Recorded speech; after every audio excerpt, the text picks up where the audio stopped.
Thanks, Rena. Hey guys, happy Friday. Thank you so much for being here and thank you for all the kind words in the comments. I'm excited. So it's a really awesome week, right? Pretty cool. So, and today we're just gonna have a really fun class, and it's a design that I discovered from discovering the contemporary geometric beadwork.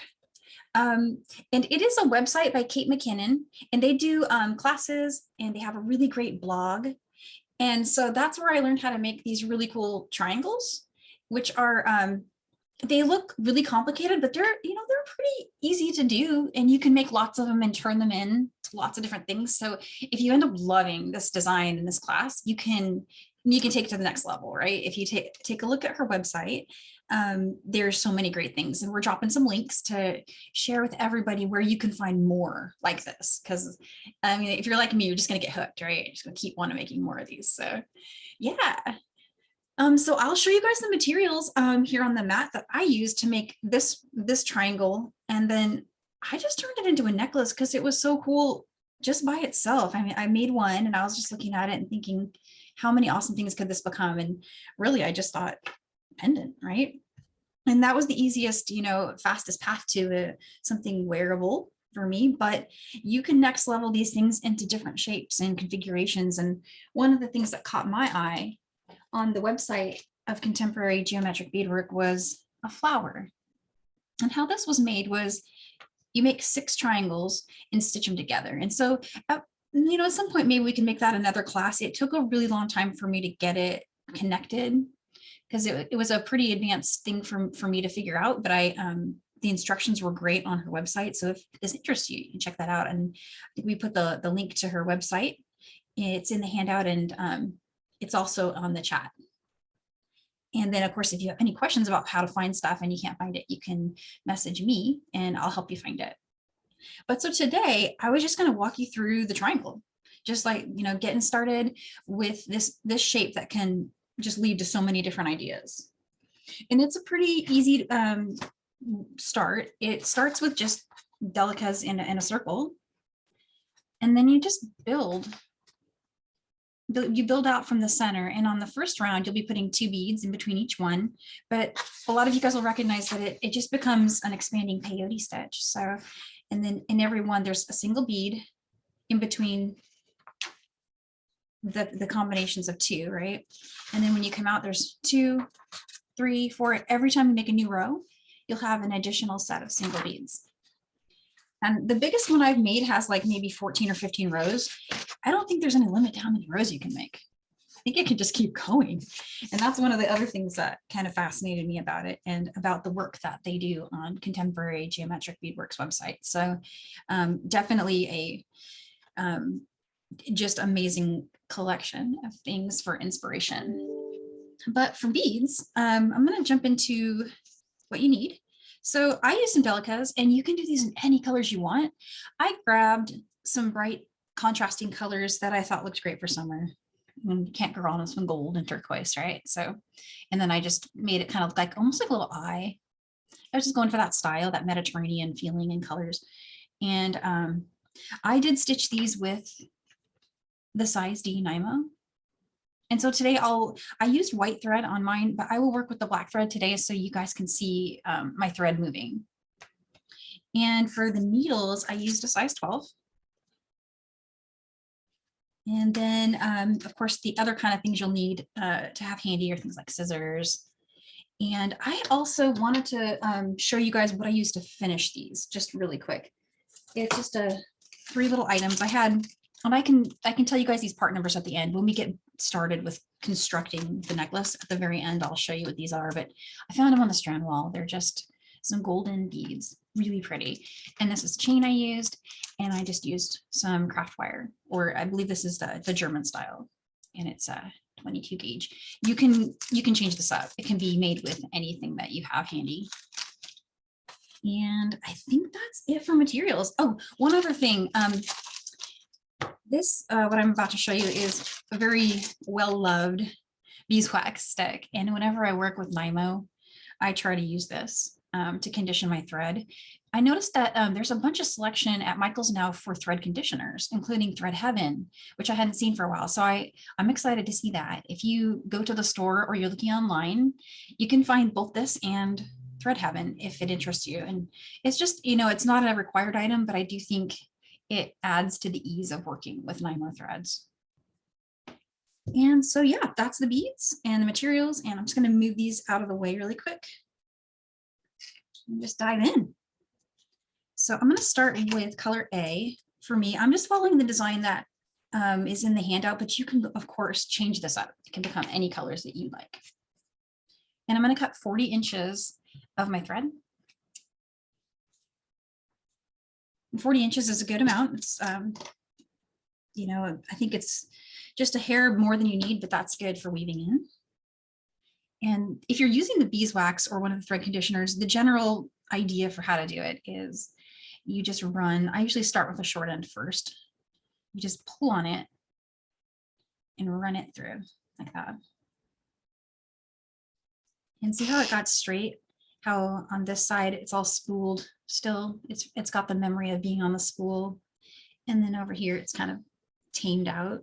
So it's kind of just like a little taming for the thread. So I did one side and now I'm going to do the long side. And I'm just pushing down on it. Yeah. Hi, just while you're doing the conditioning, Keisha was asking, what's the difference between using beeswax and maybe thread magic? Does it matter the type of stringing material? No, they're all so good. And I have. Also, is it because you want your piece to have movement, like in a fringe, or not? It's more for the ease of working with it while you're actually working with it. I think it probably does help with fringe too, but my main purpose using it is stopping the end from fraying so I can thread it into my needle easier. Because this, you know, we usually do our trick with Wildfire where we flatten it, but this you can't do that. And after a while, it will start to kind of open a little bit and get very difficult to put through your needle.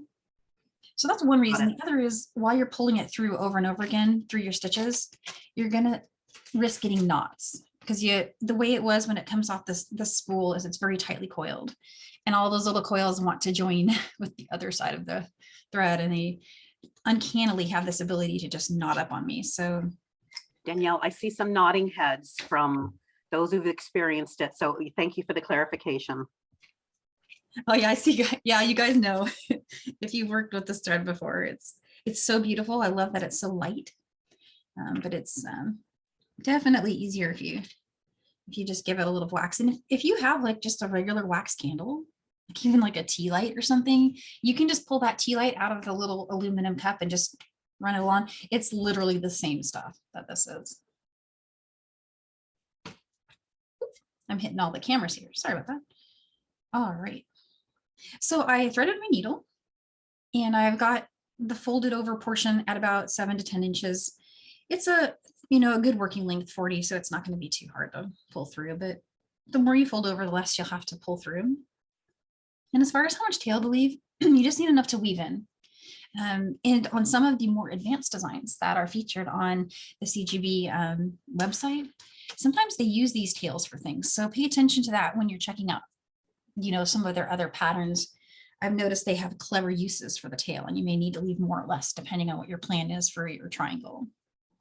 But for ours, I'm just leaving a short little amount that's enough for me to easily weave back into my work. Okay, and so I'm just going to dive in, get started. It does go pretty fast, and I'm hoping to create it just from start to finish so you can see every step. So start with three beads on the needle. Bring that down. Remember that tail of a little bit, say 5 to 7 inches or so. And then come back through all those beads again.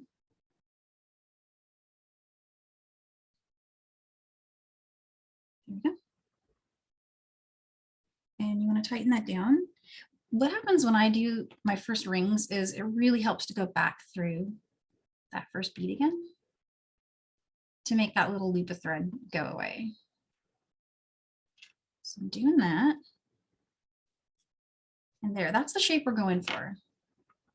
Going for just a little miniature triangle. And the beads will be going in a circle like that. And optionally, you can reinforce it think it works either way. I have been going back and forth between whether or not I like reinforcing the first row. If you leave it a little looser, the beads tend to fit a little better. But then having it be tighter is also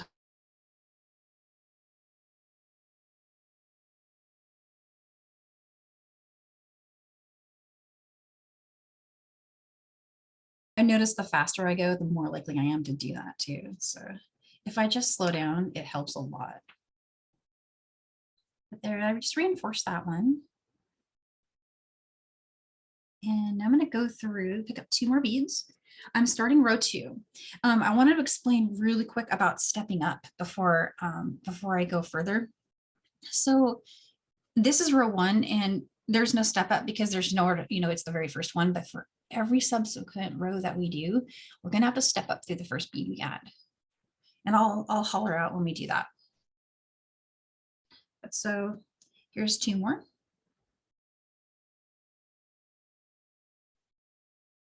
Go through here, just through the next bead. And if you want, you can help it sit so that the beads are stacking like this. And I noticed that this first round, it really does, it's the one where I have to work a little bit harder than the subsequent rounds. So it really does help building the next few if this part is set up, with everything kind of open for the next beads, if that makes sense. So for example, right here, see how it didn't automatically go into the shape, we're going for that V shape. So I'm just going to help it.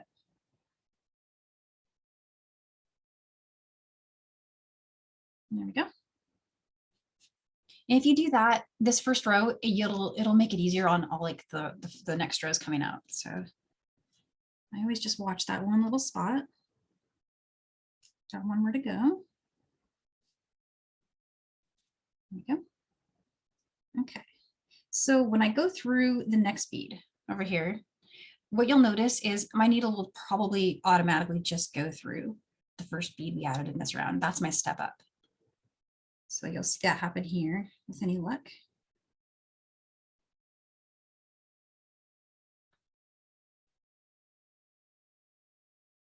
And once again, I believe I'm going to need to help this one sit side by side.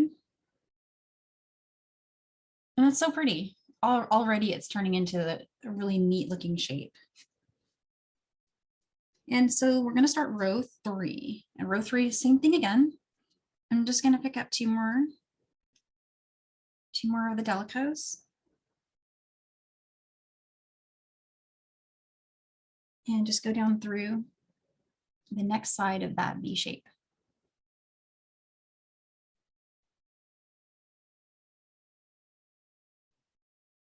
And help that one sit. Okay, so now we've got a stack there. We need to do a single bead. So this is the first single bead we've done. And every time we go around, there's going to be more single beads. So right now there's just one spot for that one single bead there.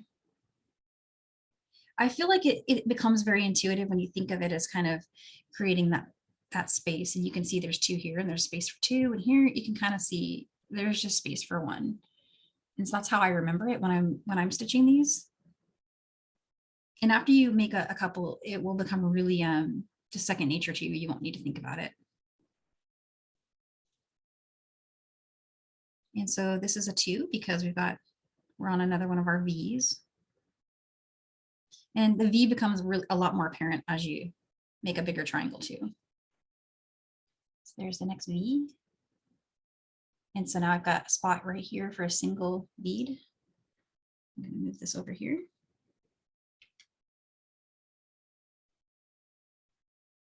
So I just wanted to highlight that spot because to me, it looks like, hey, I need 1 bead. So if that makes sense, I think that helped me as a kind of a mantra for while I stitch these. So there's that one. I need 2 more. So I'm at the next V.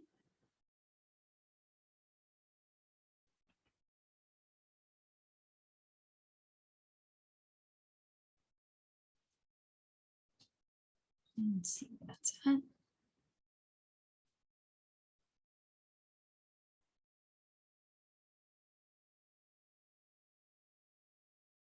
Oh, so what I did here is I actually punctured my thread. Can you see how I stitched through that? So that's never gonna, I am gonna need to pull that out.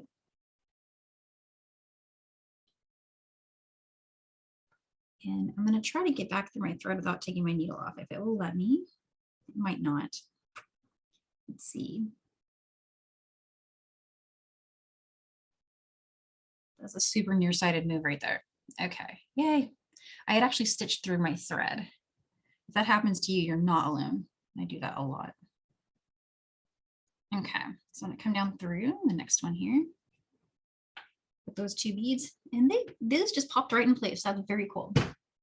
So yeah, there we go. I've got to go and put one more single bead right here.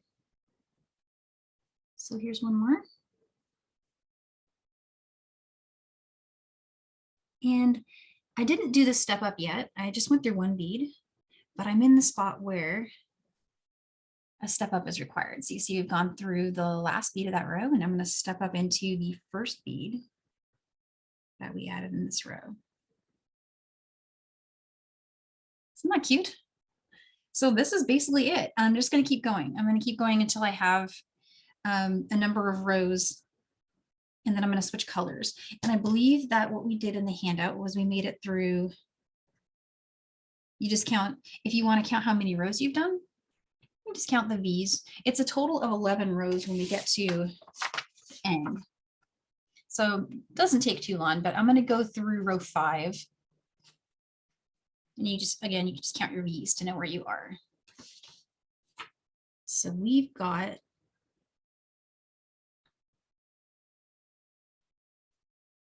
another row coming on here. Here's 2 more. And let me know if anyone has any questions. I'm hoping I'm explaining the V's and that makes sense to everybody. I know it's not totally obvious which part is, needs 2 or 1. So just jump in and let me know. But this is the next row. So we're going to have 2 single beads between each V. Every row is going to have more of these. So there's 1. Here's number 2. Another V. We're at that V spot.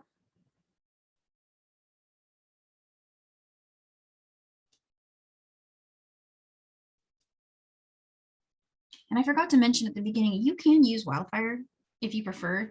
It's a little thick going through Delicas, but it is possible and it does okay. So it's really just your preference, what you like using. When I'm working with Delicas, I tend to go for a smaller thread, but I do think the Wildfire would work fine.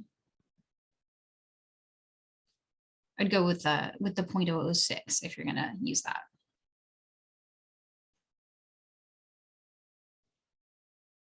And here's the next one.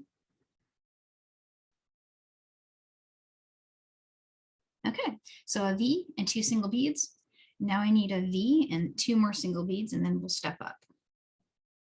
And it gets a lot easier coming up after you have something to hold on to, because it's a struggle when you first start it.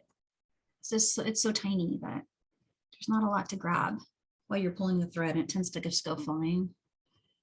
But it's coming along.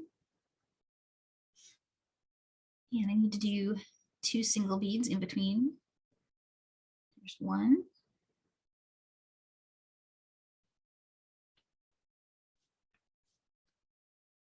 And here's 2.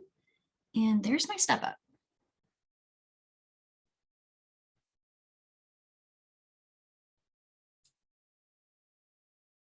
All right. So let's do one more like that. Or I think we'll do 2 more in turquoise because it's 6 rows. I believe it was copying what I did. No, it's 5 rows of turquoise, and then we'll switch to the next color. I was going to double check with you guys if there's any difficulty seeing this color when we stitch. I have a feeling it's going to be a little problematic. I might turn around behind me and grab another color.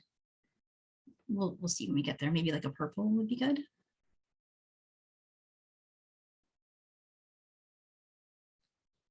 All right, so I'm going to just go a smidge faster.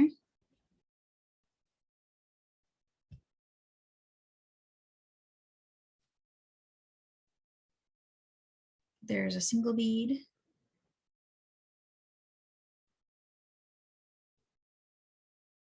And here's another one.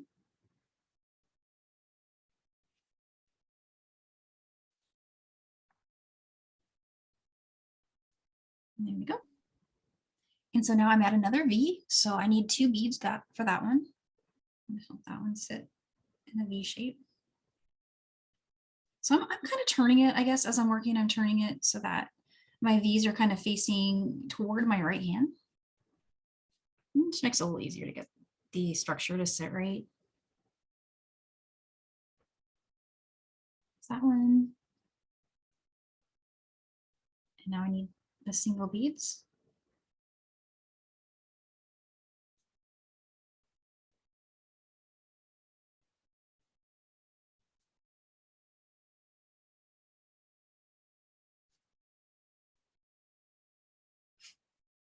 And a V shape.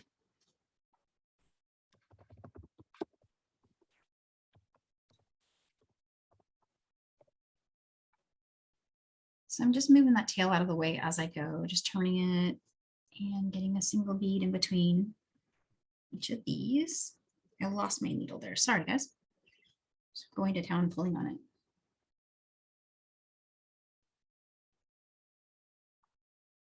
Danielle, while you're threading your needle, I've had several questions about the dimension because watching it, people can't tell, is it flat or is it an optical illusion? At the moment, it is mostly flat. What I noticed is it doesn't really start taking its triangular shape. And even at 11 rows out, the triangular shape is still very subtle. I've been describing it as a slight. Yeah, it's just a little spoon right now, but it didn't start taking that form until I was like through the white beads. Thank you. It gets so much easier though when you get out there because you have like a whole side to hold on to and you're not collapsing it by holding it.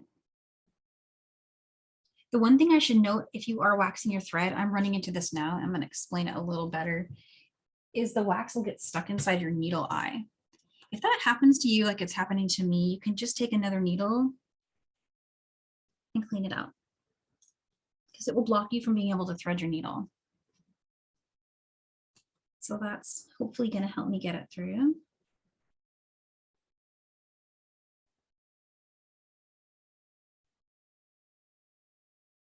All right. Okay, so I'm just going to carry on here. I'm going to add one more bead.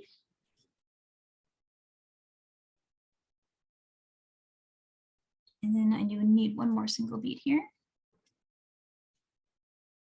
All right, so we're looking at another step up here. So I'm going to show going through the one bead right there and step up through the first bead in this round.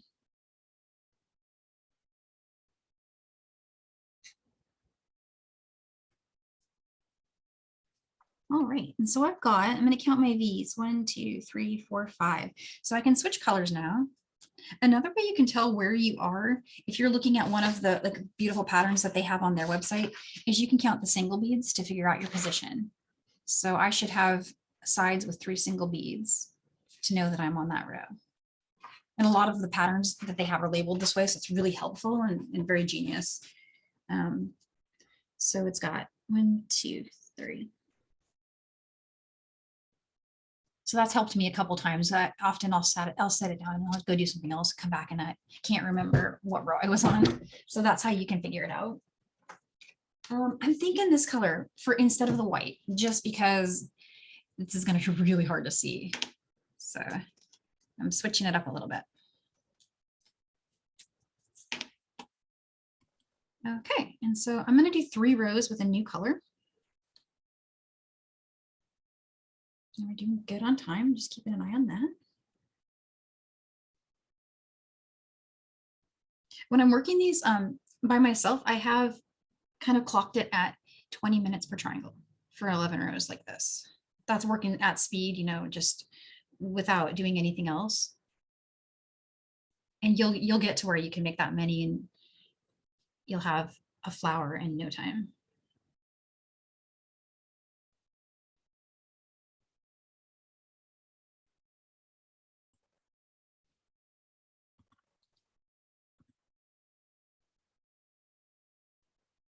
Danielle, I'm going to post in the sidebar the illustrated from CGB, the illustration they animated so that they can see Oh, exactly what you're doing with the stitch. yeah, that animation is amazing.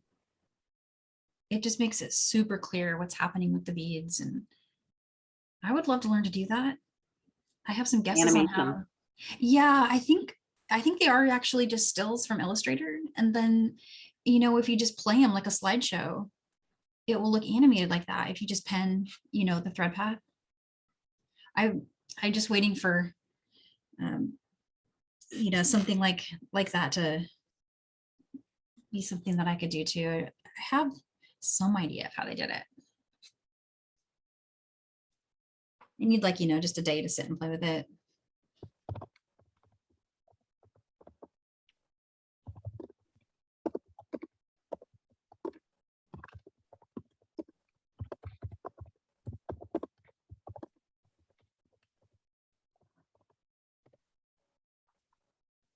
All right, here's another step up. I've got one bead, and here I'm stepping up through that first purple bead that we added in this row. And let's do another row. It's kind of like the opposite of brick stitch. You know how with a decreasing brick, if you're building like a fringe earring, it gets faster because every row has one less than the one before it. This is the opposite. Every new row takes a little longer than the last one.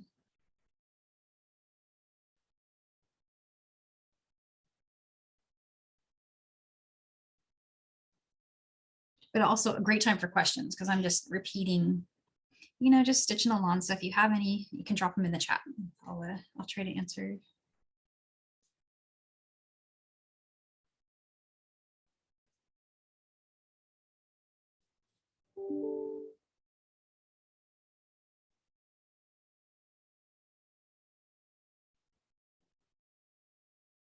And so here's the next little triangle V.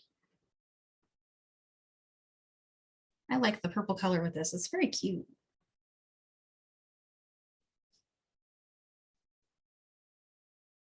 So that was 2. So now I just need to put 1 bead in between each of these. Just even count peyote really is all it is. Danielle, just a comment from Cynthia. How often do you change your needles? Because hers is very bent. Yeah, I go through them. I go through them a lot. It depends what I'm doing with them. Sometimes they'll last a long time. I think regular peyote stitch doesn't bend them as much, but things where I'm weaving through super duos, I'll destroy a needle that was brand new before starting that project. So it just really depends. But when they get to the point where I can't pick up my beads anymore, where you go to pick up your bead and then it's just not there because it fell off. That's when it's too bent for me. I have to start and get a new one. But luckily those packs come with a bunch, so you always have an extra one sitting around. Lois does have a tip. She does straighten hers out with a plier. Does that work? I've wondered. I tried with some nylon jaw to kind of straighten it like I just would wire, and they never quite go back to being totally straight, but it does give them another few beading sessions of life, I think. It's a good idea.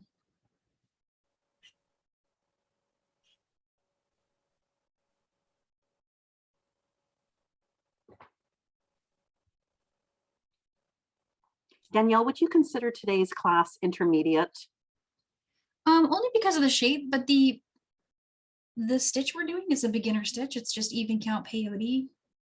It's just kind of remembering where you are and recognizing when we get out to this far in the design, it becomes super obvious where those V's are.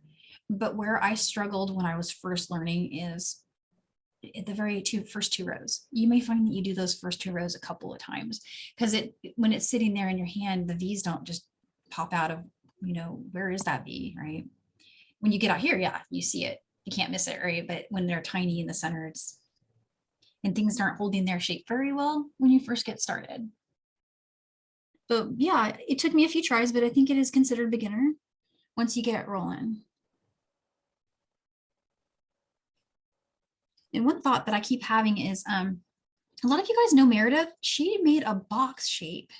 She was doing a stitching of a box, and I think she started it this way, but it's got 4 V's instead of just 3.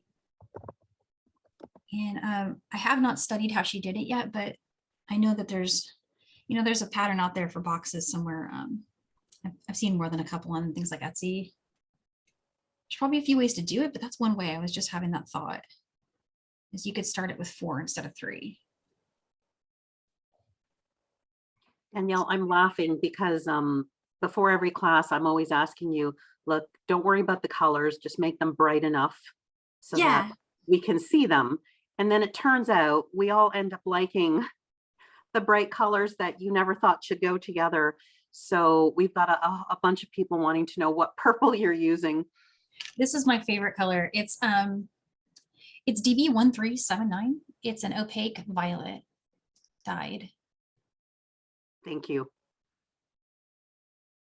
Even Pat has decided she's going to have to make another one because she needs it in purple now. I know this color is really beautiful. I find that it photographs really nicely too. So if you're someone who photographs your work, this is a color that my iPhone camera really likes. That and turquoise both just pop on the film.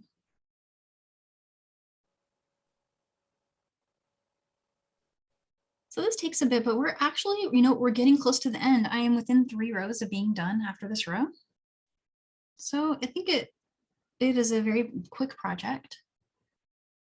We're about, I want to make sure I leave time to show you how I finished it, in case you're loving that necklace idea. They are.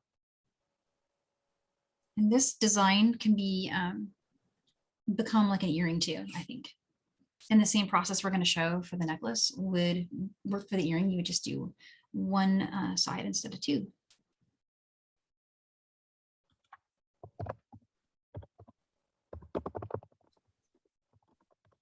And so I'm assuming everybody's good with the triangle. You guys got it. It makes sense, and it may help just to see it kind of being worked all in one swoop.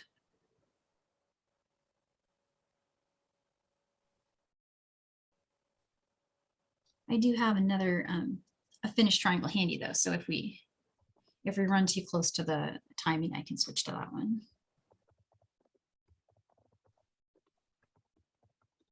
So right now, what I'm noticing, and this is my, let's see, this is my 8th row. And I'm noticing the shape now. It's starting to do just a little whisper of a triangle shape, like where it's bowling, see? But just a whisper. It's not really striking yet. And that's what row 8.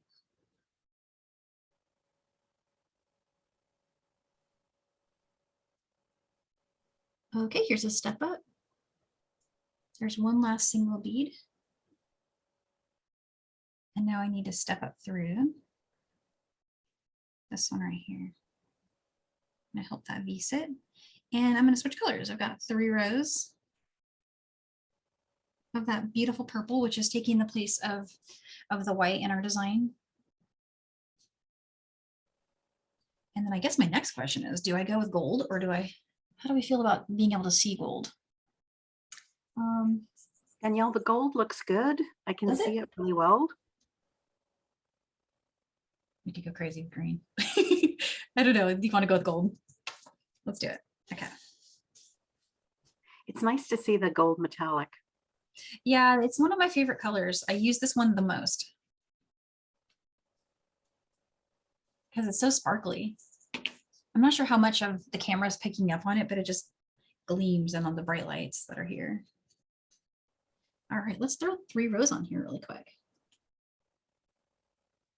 And there's no requirement to do the same number of rows that I did. You can do more or less rows, just whichever you like.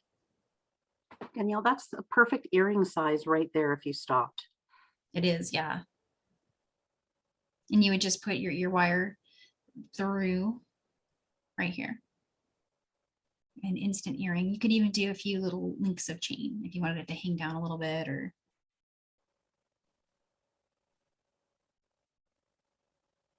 there's something I keep thinking about also is joining them together in like a little almost like a little locket shape. It would be a puppy.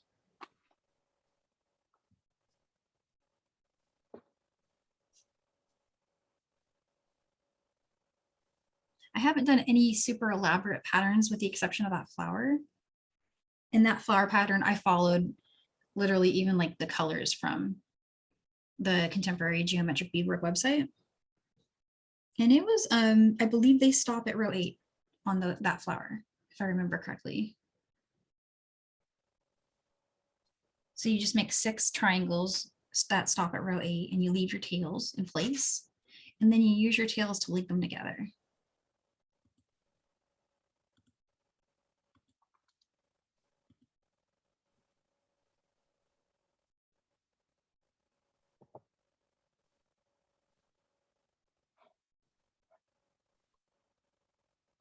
Peggy was actually saying she's thinking about making double the triangles and stitching 2 together. Yeah, I was wondering if, I just thought of it now. I wish I thought of it before, but our designer, Deborah Schwartz, did a pattern for the holidays that linked, was it 2 or 3 triangles like this together? Do you remember the one? Yes. Yeah, they stacked. And I'm wondering if this is the technique or similar to the technique that she used for that design. I need to go back and look at it, but it just popped in my mind. But yeah, that's exactly what she did. She stacked the triangles. It was super cute. That's posted in our Facebook group. I can't remember the name though. I have to think too. I'm trying to remember. It was, I know it was a holiday. Because Shamita's just said you could stitch 4 to make it 3D. Oh yeah.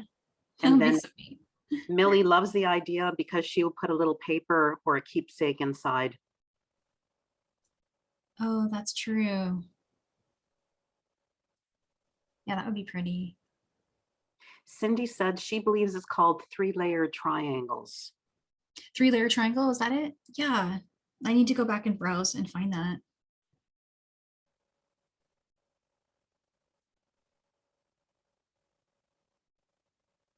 That looks so cute. So that's row 9. And you're getting a pretty good bowl shape there.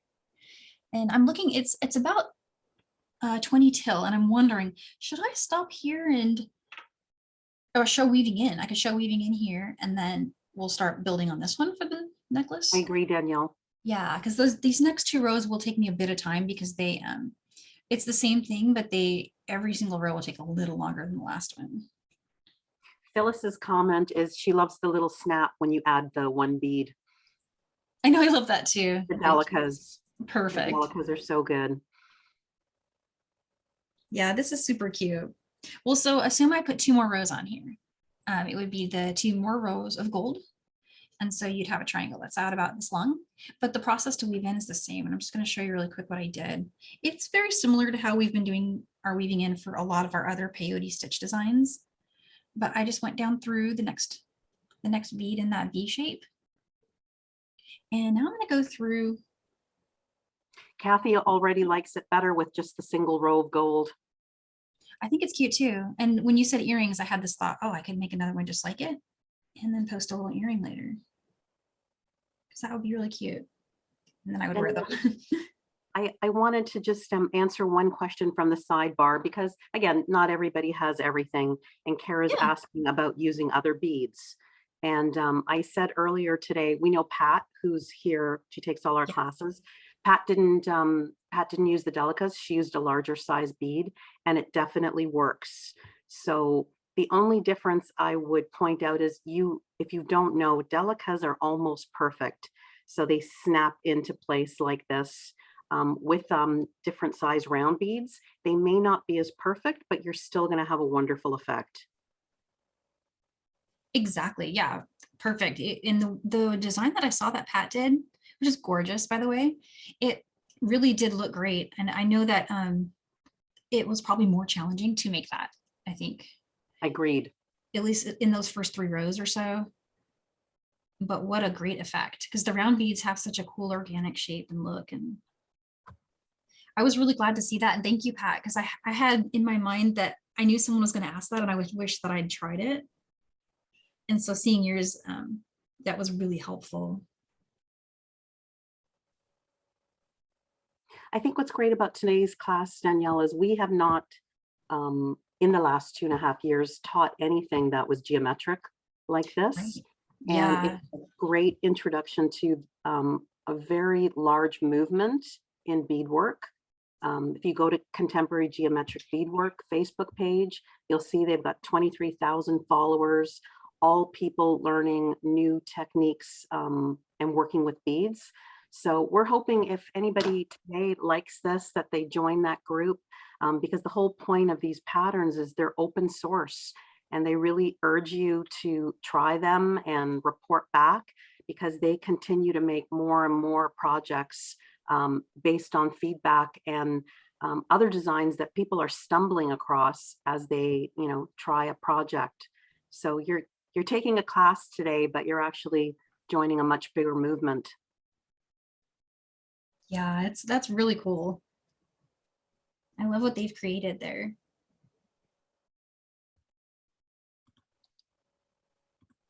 And so all I've done here is I've just put the needle onto my tail thread, which is, it's kind of sticking out from the center bead where we started. And I'm just going to do the same thing that I was doing over on the other strand, as I'm just going and following my thread path and making some turns, and then I trimmed it. So I'll show you that one more time. Right now I'm trying to bring this through to the side that's not domed inward. So it'll be a little easier for me to stitch on this side. Another thing you might notice, I'm seeing it right now, so I'm just going to highlight it, is the wax will leave a little tiny bit of residue. If you see it right there, you just take your needle, and you can just scrape it away. If it does that to you, and it'll do that in the first few swipes, and then it'll stop doing that. It just pulls all the excess wax off the thread. But you can just get in there and clean it up a little bit. All right, and so I'm going to go through one more time in that direction. And now I'm going to start traveling up the triangle in this direction. And I'm just aiming for a spot where there's more area for me to make a turn. And this looks like a good spot. I'm randomly selecting these spots to turn, and when you pull through and make a turn like that, if your thread doesn't hide easily, you can roll your beads with your thumb and finger like that, and it'll put the tail, or sorry, it'll put the jump over a thread snugly in between those two beads. You can just keep going from there. I'm going to do that one more time, and then I'm going to trim it really quick. How are we doing? Doing okay. So yeah, we're at 15 till. I'm going to go ahead and start that, the wire part, which is, it's easy, so no worries. Let me go through here.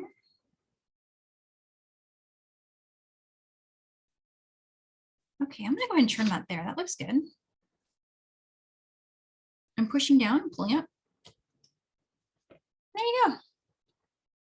That's all set. So let's look at what you can do with this. Now, if you didn't want to join them or make one of the more advanced patterns, if you just wanted to use this as a component in your jewelry design, the 22 gauge wire fits just perfectly through it. And so let me grab some of that. This is what I'm using here, but any 22 gauge like artistic wire would also work great. Something soft it tends to help. If it's really hard wire, you might break a Delica. So that's my only caution with working with the wire. And I'm just grabbing some tools. I'm going to get some round nose because I'm going to be needing to make little round nose loops, and I've got my chain nose out. And I've got some flush cutters for cutting the wire. So for length, I usually just eyeball about 2, 3, 4 inches. I don't worry about it. I always end up having too much, but it makes it easier for me to make my turns and loops. So there's a wire, and I'm going to bring this over here.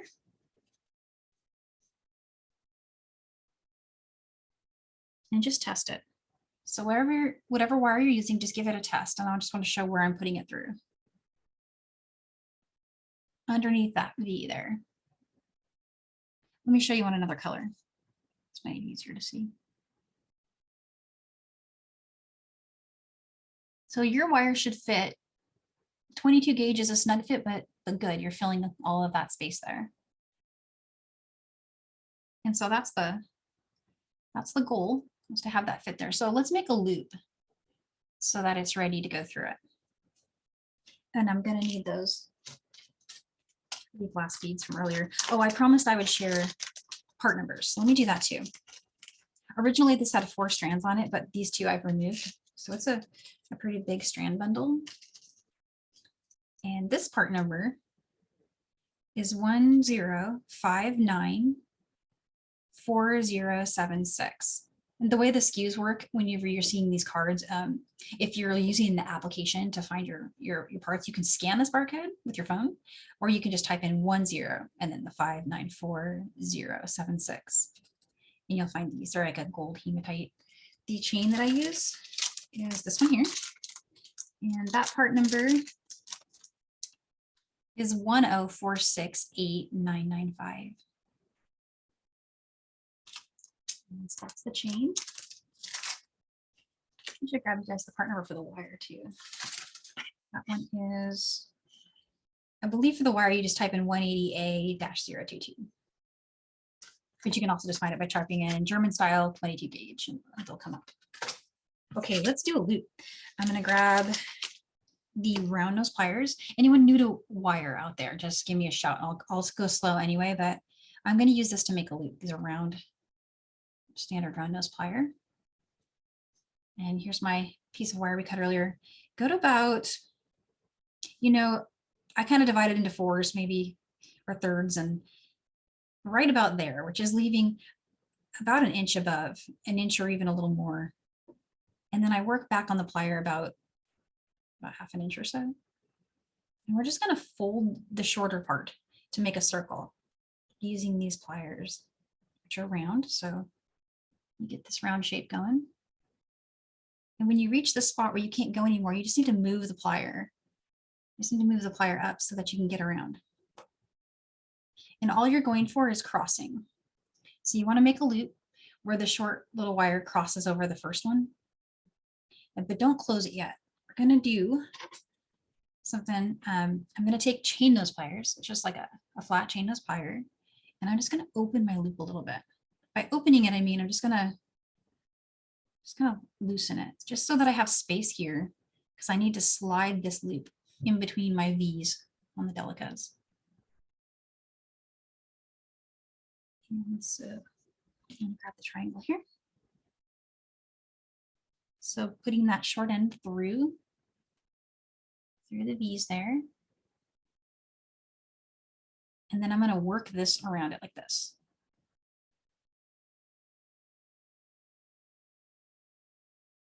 So it should hang really pretty like that. And so now I just need to hold this loop in place. Hold it like that. And wrap that short part around.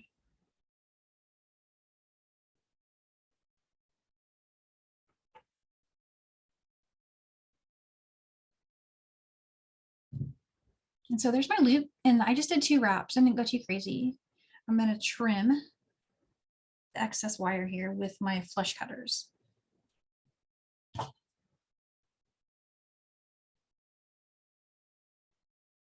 And there we go. Just trim that there. And I like to push my tails down. So that's the little part that's sticking up from the wire. I don't know if you guys can see that. Yeah, it's a pretty good image there. I take the little teeny chain nose and just push them down.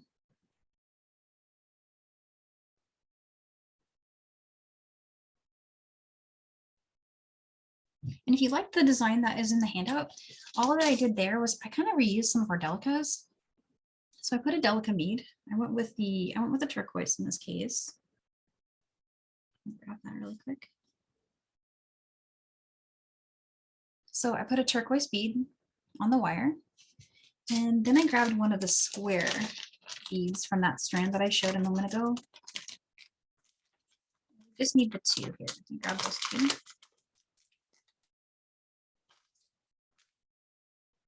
Bring that on. and another Delica. And so from here, you could go straight to the chain if you wanted to, or you can create another segment like I did. But before you close your loop, just decide which one you want to do. If you're going to be adding another little section, go ahead and close the loop without attaching it to anything, because we're going to create another one next and attach it to this one. And then we'll need to attach the chain before we close this loop. So to do that, got that bead on there. And when I'm making wrap loops, I take a look at where my tail is and I try to do my next tail on the same side. So this is my front. This is the pretty side.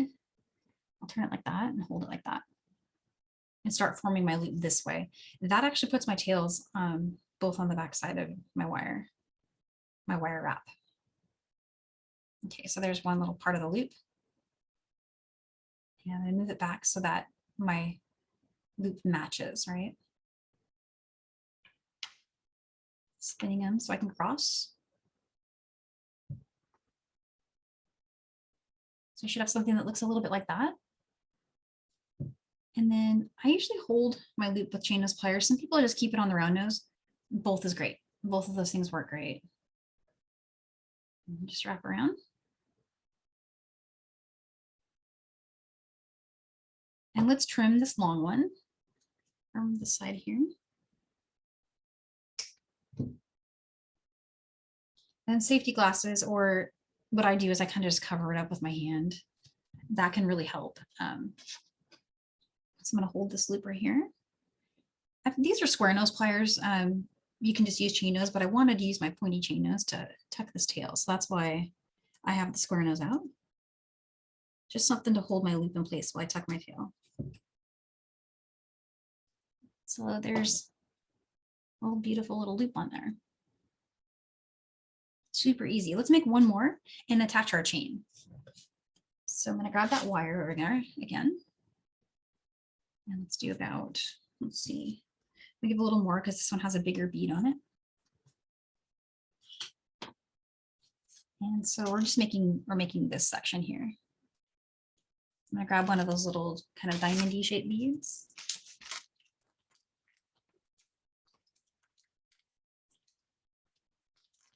There we go. And I think, what color did I use? I used the white Delica. So once again, we're going to make another loop. And so just going back about 1/2 inch on the plier, fold it forward, and bring my pliers up 90 degrees, bring it around.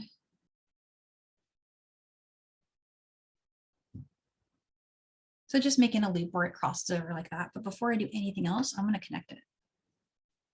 I always forget to do this and I create my loops. And then if you do that, you can just use a jump ring, but I do it all the time. Securing that loop with my chain nose pliers, and then just using my finger to push that wrap loop around. Let's get that to go around there.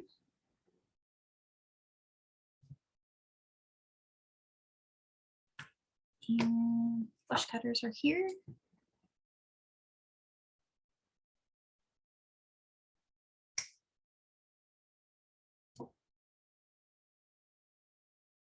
And same as before, I would just like to collapse that down a little bit.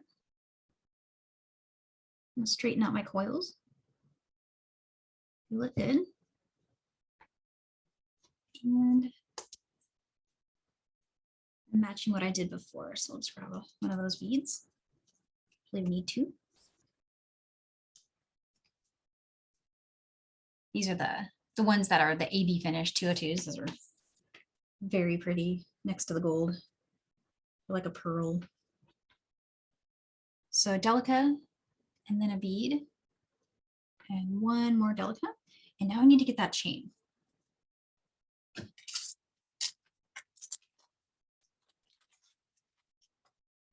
What you want to do is attach the chain to this next loop we're about to make. So again, I'm just looking for where my front is, going to match that. And one trick that I kind of breezed through earlier, but when I first do the fold over, I know if you're watching any of the tutorials that Beadalon does, Sarah does the same thing with hers. She uses a tiny chain nose. I just use my round nose to do that same thing, but it's called, it sounds really bad, but it's called breaking the neck. And that's getting a loop to sit very, very close. You want to not create more space than you need here, but you want your loop to be bigger. So you remember when we built our loop, we were building it back on the plier, like right here, right? But when I break the neck, I use the very front tip of my pliers. So finding that front again here.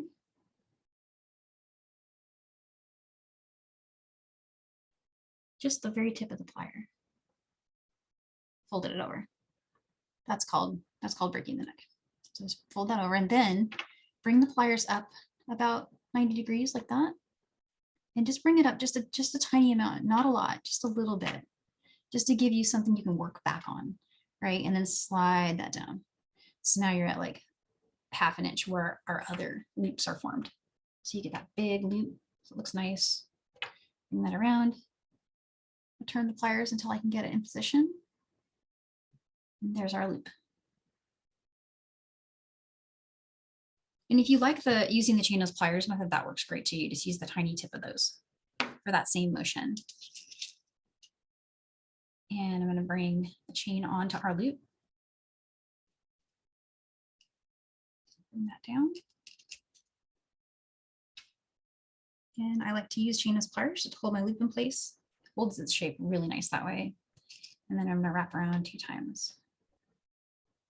And I do have that pretty Delica bead there, so I'm trying to be really careful with it so I don't snap it. I'm giving it a lot of air, you know, around my wrap. Trim there.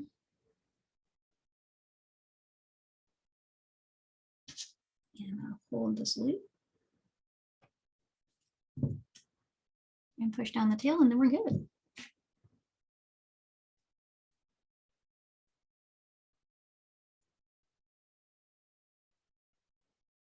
All right, and so it's the same process to make the other side, but what you would do is you would recreate all those steps we just did. You would do those again for this other side, you know, creating another loop that would go through this side, right?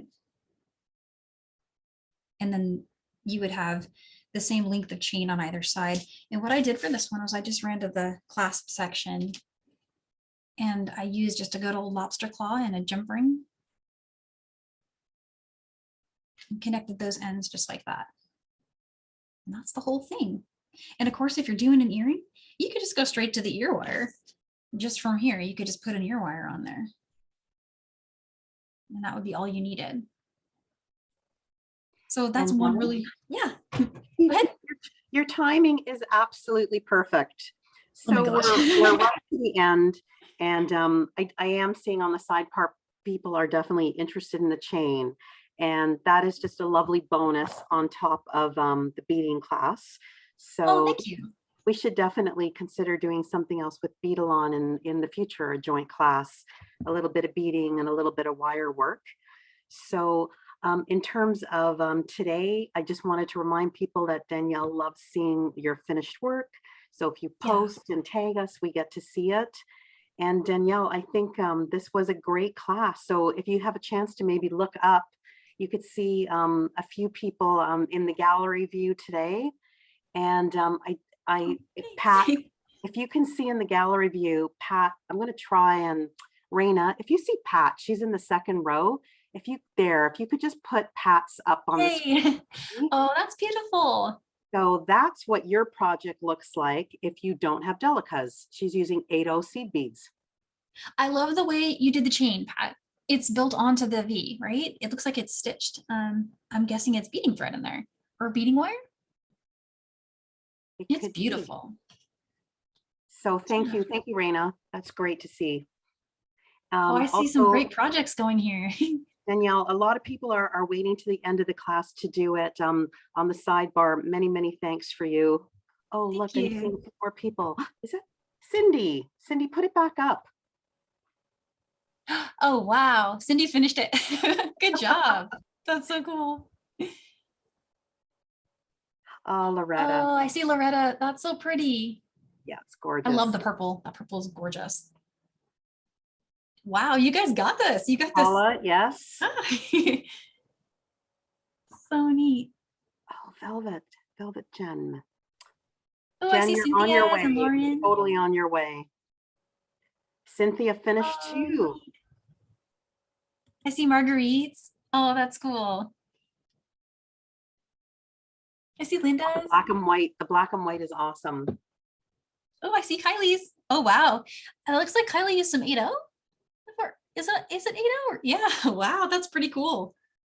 Lauren Love the also. colors too. Oh, and Lauren, yeah. Oh, awesome. That's gorgeous. I'm So, curious if oh, go ahead. Danielle, another great class. Thank you so much. Thank you so much. And thank you to Kate McKinnon from Contemporary Geometric Beadwork for very graciously allowing us to share their beautiful designs with you guys. So that was awesome of them. And so thank you, Kate. Danielle, Yeah, and last but not least, compliments on your earrings today. Anything thank you you. want to tell us about them? Yes, Valerie made them. I'm gonna hold them up. Aren't they pretty? That was some serious happy mail. I was very excited. I was around New Year's, I think, when you sent these to me, Valerie, and I have been wearing them a lot. I popped them on for all the special occasions. Now it's summer, so I'm really feeling like I need, the fringe earrings for spring and summer. Notice I just skipped spring, went straight to summer, right? Yeah. So yeah. Oh, and next week, if you guys are free next week, we're doing something really cool. It's a leather wrap bracelet. And so it's fun. It's like almost like looming with leather. So I was just gonna do a kind of a quick, easy version of one of those kind of style bracelets. And if you want to join us for that, it's gonna be really fun. And then after that, we've got our butterflies. And I think sneaking over here is a double sneak preview of something that I've got going for May. Speaking of fringes, we'll have to introduce, we're gonna have a very crystally May, let's just say that. And then of course, this is the butterfly that we're doing for the end of the month, which is gonna be either a bookmark or a bracelet. It could be both. We'll talk through how to turn it into all those cool things. So yeah, that's what we've got coming up. And thank you again so much for being here with us today. And just want to say, have a great weekend. All right, bye guys. All right.